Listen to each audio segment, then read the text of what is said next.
बंधुओं, आज हम बातचीत करेंगे गीता के दूसरे अध्याय के 51वें श्लोक से आगे, जिसमें श्री कृष्ण ने अर्जुन को योग कैसे किया जाए और योगी कैसे बना जाए इस बात का उपदेश दिया है। यद्यपि योग करना कोई सरल काम नहीं है, लेकिन बताने वाला अगर अध्यापक ठीक हो, उसके तरीके ठीक हो, तो हाँ, ये काम सरल हो सकता है, आसानी से समझा जा सकता है। बताने वाले श्री कृष्ण हैं और गीता का उपदेश है, तो सरलता से तो समझ में आएगा ही। तो चलिए शुरू करते हैं, जिसमें श्री कृष्ण जी योग के बारे में बताते हैं कि कैसे योग किया जाए। इससे पहले हम ये स्पष्ट कर लेते हैं कि योग होता क्या है। हमने पिछली 2 कक्षाओं में जाना कि योग होता क्या है योग। तो 2 परिभाषाएं गीता में आई हैं। पहली परिभाषा आई है 48वें श्लोक में, जिसमें लिखा है समत्वम योग उच्यते, समता ही योग है, यानी समभावना ही योग है। और दूसरी परिभाषा है 50वें श्लोक की, जिसमें लिखा है योगः कर्मसु कौशलम, कर्मों में कुशलता ही योग है। यानी दोनों मिलकर एक ही बात कह रहे हैं कि कर्म इस तरह से किया जाए कि कर्म भी कर लें और उसका फल भी पीछे ना पड़े। नहीं तो हर क्रिया का फल अनिवार्य होता है, लेकिन अगर वो क्रिया, वो कर्म इस रूप में किया जाए कि योग बन जाए, तो हाँ, फिर उसका फल नहीं मिलता। तो बस यही है योग। तो आइए जाने कि योग कैसे पाया जाए, योग की ओर कैसे बढ़ा जाए। सबसे पहले हम पढ़ते हैं 51वां श्लोक, ताकि हम ये समझ पाएं कि श्री कृष्ण जी हमें किस दिशा में ले जाना चाहते हैं। 51वां श्लोक क्या कहता है? तो वो कहते हैं कर्मजं बुद्धि युक्ता ही फलम त्यक्त्वा मनीषिणा जन्म बंध विनिर्मुक्ता पदम गच्छन्त नामयम। तो क्या कोई ऐसी स्थिति पाई जा सकती है कि जिसमें कोई दुख ना हो, कोई चिंता ना हो? तो कहते हैं हाँ, पाई जा सकती है। ये स्थिति पाना संभव है, असंभव नहीं। और इसके लिए करना क्या होगा? तो उसके लिए एक उपाय बताया, कहा कर्मजं बुद्धि युक्ता ही। जब बुद्धिमान लोग, अर्थात योग से जुड़े हुए लोग, जिनको बोध हो गया इस बात का कि कर्मों का फल मिलेगा, लेकिन अगर योग बन जाए तो नहीं मिलेगा, जिन्हें ये समझ में आ जाए कि मैं केवल क्रिया करने का अधिकारी हूँ, परिणाम मेरे अनुसार नहीं आएगा, परिणाम अपने आप आएगा, क्योंकि इस दुनिया के नियम कानून पहले से तय हैं, इसलिए नहीं होगा। और अगर मैं चाहूँ तो भी केवल अपना मन ही परेशान कर सकता हूँ, अपने मन को विचलित कर सकता हूँ, आज जो कर रहा हूँ उससे अपना ध्यान हटा सकता हूँ, बस इतना ही होगा, लाभ कुछ नहीं मिलेगा। आप चाहें तो इसको प्रयोग करके देख लीजिए। जितने जितने अंशों में प्रयोग करेंगे, उतने इतने अंशों में आपको इसका परिणाम दिखाई देने लग जाएगा कि जितने अंशों में आपने फल की चिंता करनी छोड़ दी, आप सुखी हो गए। तो एक अनामय पद को पाना, ये गीता का उद्देश्य है। तो गीता कहती है कि जब बुद्धि युक्त, यानी कि जो बुद्धि से जुड़े हुए लोग हैं, जिनको बोध हो चुका है कि भैया कर्म करो, फल हमारे भविष्य में तो है ही नहीं, तो फिर क्यों अपना मन परेशान करें, बल्कि जो आज कर सकते हैं उससे ही अपना ध्यान क्यों हटाएं, उसे ही बेहतर तरीके से कर लें। जो बुद्धि युक्त के साथ साथ मनीषी भी हैं, यानी मन से सोचने का काम भी करते हैं, वे मनीषी लोग, वे बुद्धि से जुड़ चुके लोग, जब इस जन्म के बंधन से मुक्त हो जाते हैं, पर कब? के लिए कह रहे हैं कर्मजं फलम त्यक्त्वा, कर्म से मिलने वाले फल को छोड़ करके। बहुत सरल है, एकदम नहीं होगा, जल्दी से नहीं होगा, मगर कठिन भी नहीं है। कर्मों से जो फल मिलता है, उस फल को यदि हम छोड़ दें, बस मन से छोड़ना है, बाहर तो अपने आप छूट जाएगा। और परमेश्वर तो इतना दयालु है और हमारे अंदर इतना रमा हुआ है, कण कण में व्याप्त है। मतलब ये कह सकते हैं वो अंतर्यामी है, वो जानता है हमारी ज़रूरत क्या है, तो वो देगा जो हमारे लिए सबसे अधिक आवश्यक हो। गणित सीधा सा है, या तो हम स्वयं मांग लें, तो पता नहीं हम सही चीज़ मांगेंगे अपनी ज़रूरत की या नहीं। जैसे एक छोटा बच्चा होता है, 1000 रुपये मान लो उसके हाथ लग जाएं, तो क्या करेगा? आवश्यक थोड़ी है कि वो अपने लिए स्कूल बैग खरीदेगा या अपनी ज़रूरत की साइकिल खरीदेगा या अपनी ज़रूरत का सामान खरीदेगा। नहीं, हो सकता है दुकान पर जाए और थोड़े से कुरकुरे चिप्स ले ले और अपना आ जाए। हो सकता है कुछ और ही खरीद ले जो उसकी ज़रूरत की चीज़ नहीं है, चाहे टॉफ़ी, चॉकलेट, क्या पता क्या खरीदे, उसके मतलब की वो चीज़ है भी नहीं। लेकिन अगर वही पैसे उसके पिता के हाथ में हो, तो पिता अपने बच्चे के लिए वो खरीदेगा जो उसके लिए सबसे अधिक आवश्यक हो। ऐसे ही परमेश्वर हमें उन कर्मों के परिणाम अनुसार हमें वो देगा जो हमारे लिए सबसे अधिक आवश्यक है, यानी अनंत सुख। तो जब ये बात समझ में आ जाती है तो हम कर्मों का फल छोड़ देते हैं मन से, फिर हम इस संसार के बंधन से मुक्त हो जाते हैं। जब तक हम इच्छा करते रहेंगे कि हमें ये फल मिल जाए, तो उतने कर्मों में सिर्फ वही फल मिलेगा जो हमने चाहा था। हमने धन चाहा था, धन मिल जाएगा जितना चाहा हो। हमने परिवेश चाहा था या शरीर की सुंदरता चाहिए थी, तो बस वो मिल जाएगा। सोचिए, इतना सारा परिश्रम करके सिर्फ रंग ही चाहा, गोरा, सुंदरता ही चाहिए, बस घाटे का सौदा है भाई ये तो। परमेश्वर देता तो पता नहीं कितनी अच्छी चीज दे देता। इसलिए मनीषी लोग कर्मों के फल को त्याग करके जन्म के बंधन से मुक्त हो जाते हैं, और ऐसे लोग पदम गच्छन्ति अनामय, एक अनामय पद की ओर जाते हैं। एक ऐसी स्थिति में पहुंच जाते हैं जहां कोई आमय नहीं है, यानी जहां कोई चिंता, कोई क्लेश, कोई दुख, कुछ भी नहीं है। अनामय पद है वो। न शरीर, न इंद्रिय, न उनसे मिलने वाला दुख, बस केवल आनंद ही आनंद। लेकिन ये कैसे होगा? तो अगला श्लोक पढ़ते हैं। बहुत सुंदर, बहुत सरल है। श्लोक है, यदा ते मोह कलिलम बुद्धिर्व्यतितरिष्यति तदा गन्तासि निर्वेदम श्रोताव्यस्य श्रुतस्य च। कहा, यदा ते मोह कलिलम, यदा जब, ते अर्थात तेरी, यानी जब तेरी बुद्धि मोह कलिलम, मोह रूपी दलदल को पार कर लेगी, तदा तब तू गंतासी पहुंच जाएगा। किस स्थिति को? निर्वेदम, निर्वेद की स्थिति को, जहां कोई दुख नहीं है। पहले ये समझते हैं कि क्या हमारी बुद्धि मोह के दलदल में फंसी हुई है? हाँ, इसीलिए तो दरअसल हम कर्मों का फल चाहते हैं, इसीलिए तो हम योग नहीं कर पाते। मैं उस योग की बात नहीं कर रही जो सुबह सुबह हम करते हैं, अनुलोम विलोम, कपालभाति या कुछ आसन करते हैं, उसकी बात नहीं कर रही। यहाँ हम बौद्धिक योग की बात कर रहे हैं। जब हमारी बुद्धि मोह के दलदल से बाहर निकल जाएगी। हम कर्म का फल चाहते हैं क्योंकि हम मोह में हैं। क्योंकि मैं किसी भी कार्य को करते समय अपने परिचितों को ध्यान में रखता हूँ। मेरे माता पिता, मेरे भाई बहन, मेरे पुत्र पुत्री, मेरे पति या मेरी पत्नी या मेरे परिचित, ये सब मेरे अपने निकट के लोग हैं।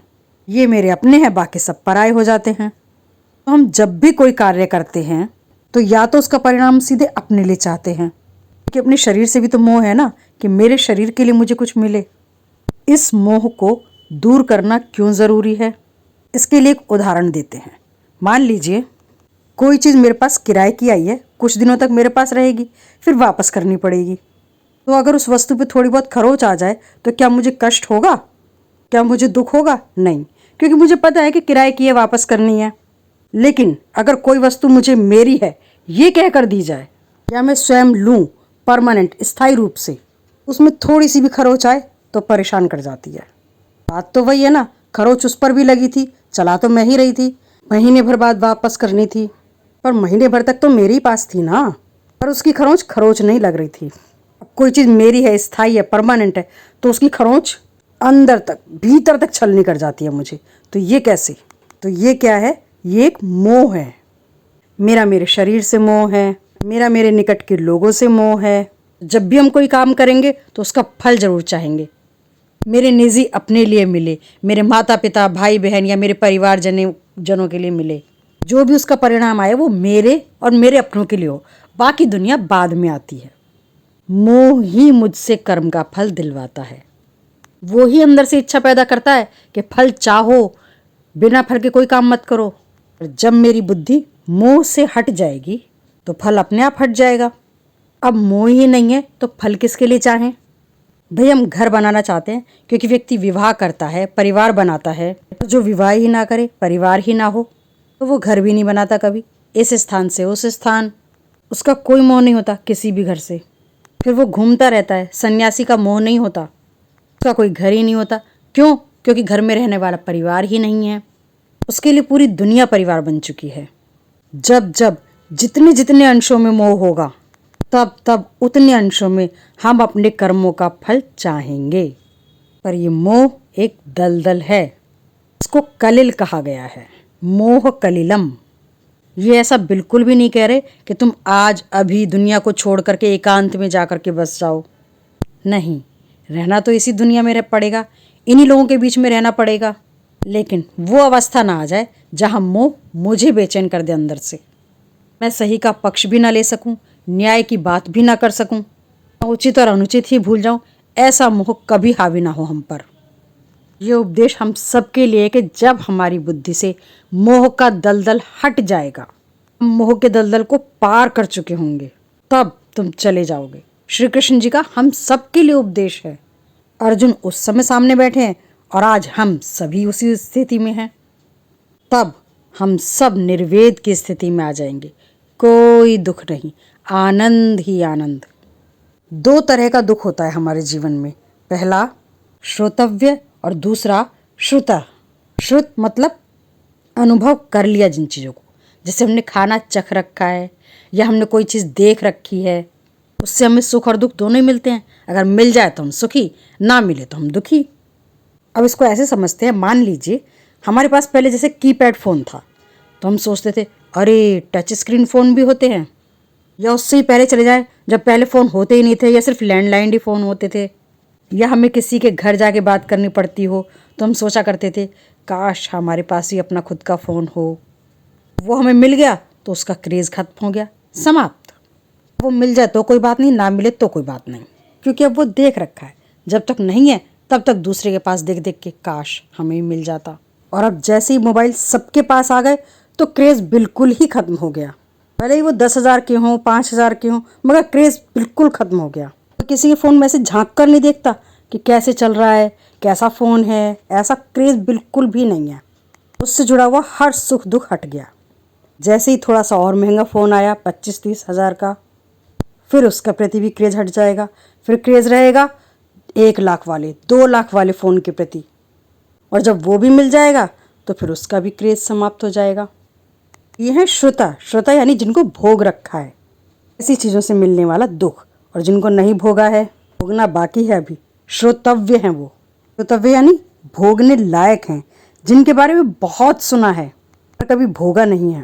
यानी कोई भी चीज़ किसी भी इंद्रिय से जब भोग में आती है तो मैंने उस चीज़ को जान लिया, महसूस कर लिया, उपयोग में ले लिया, वो हो गई श्रुत। और जिसको उपयोग में नहीं लिया, लेना बाकी है, कोई कपड़े पहने नहीं हैं अभी तक, वो भी पहनने बाकी हैं, तो वो हो जाएंगे श्रुतव्य। उसे भी दुख मिलता है, उसी में ही मग्न रहते हैं। तो ये 2 प्रकार का दुख होता है, ये 2 प्रकार का मोह। जिस दिन हमारे मन से हट जाएगा उस दिन हम निर्वेद की स्थिति में आ जाएंगे। कोई चिंता नहीं, कोई तनाव नहीं, शांत स्थिति जिसको कहा जाता है। लेकिन वो कैसे आएगी, तो उसके लिए आइए चलते हैं अगले श्लोक पे। श्रुति विप्रतिपन्ना ते यदा स्थास्यति निश्चला समाधौ अचला बुद्धि तदा योगम वाप्स्यसि। तदा तब तू योगम योग को वाप्स्यसि पालेगा। जिस योग की मैं बात कर रहा हूँ तू उसे तब पाएगा। तब कब कह रहे हैं, श्रुति विप्रतिपन्ना ते माने तेरी ऐसी बुद्धि जो श्रुति से विप्रतिपन्न हो गई है। तेरी बुद्धि जिसने बहुत कुछ सुना है और उससे वो विचलित हो गई है। क्या करूं क्या ना करूं, समझ में ही नहीं आ रहा उसको कि क्या करूं, क्योंकि 50 चीज़ें सुन रखी हैं। जैसे हम कपड़ों की दुकान में जाएं तो ढेर लग जाता है, ये भी कपड़ा, ये भी कपड़ा, ये भी कपड़ा, ये भी कपड़ा, कौन सा लें। किसी का रंग पसंद आ रहा है, किसी का डिज़ाइन पसंद आ रहा है, कोई छूने में अच्छा लग रहा है, किसी की क्वालिटी अच्छी लग रही है, कोई पसंद आया तो जी महंगा बहुत है। श्रुति यानी कि हमने चीज़ों को देख करके, जान करके बहुत सारे विकल्प इकट्ठे कर लिए हैं, उससे हमारी बुद्धि विचलित हो गई है। जब हमारी विचलित बुद्धि ठहर जाएगी, यानी दुख कब तक होता रहेगा, अरे ये नहीं, ये वाला लेता, ये ज़्यादा बढ़िया लग रहा है, नहीं नहीं ये भी नहीं, ये वाला ज़्यादा बढ़िया है, ये वाला लेता। विचलन रहेगा, विचलन रहेगा, विचलन रहेगा।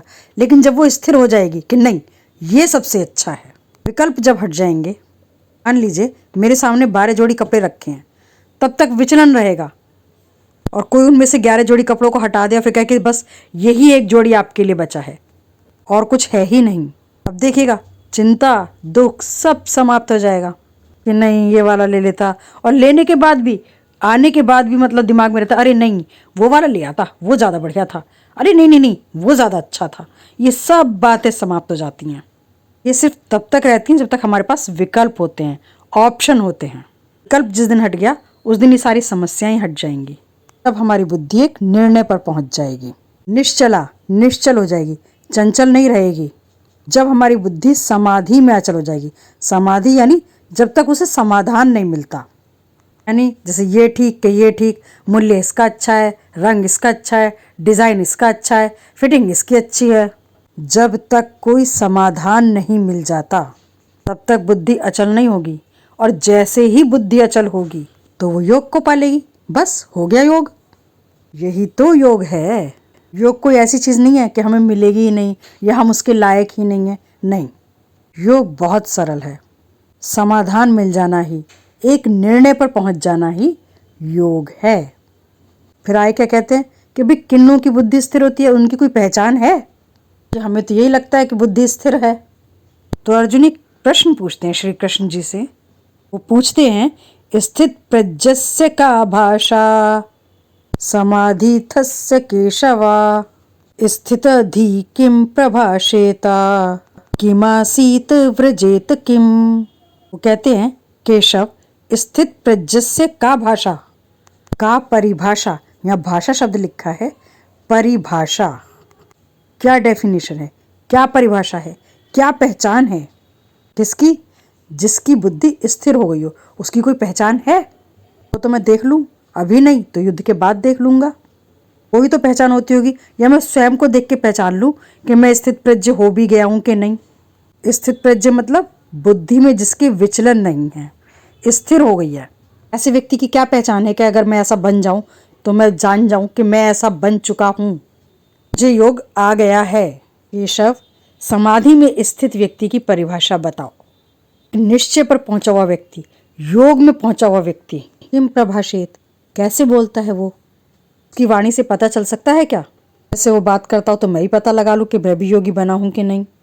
किम आसीत, कैसे बैठता होगा वो?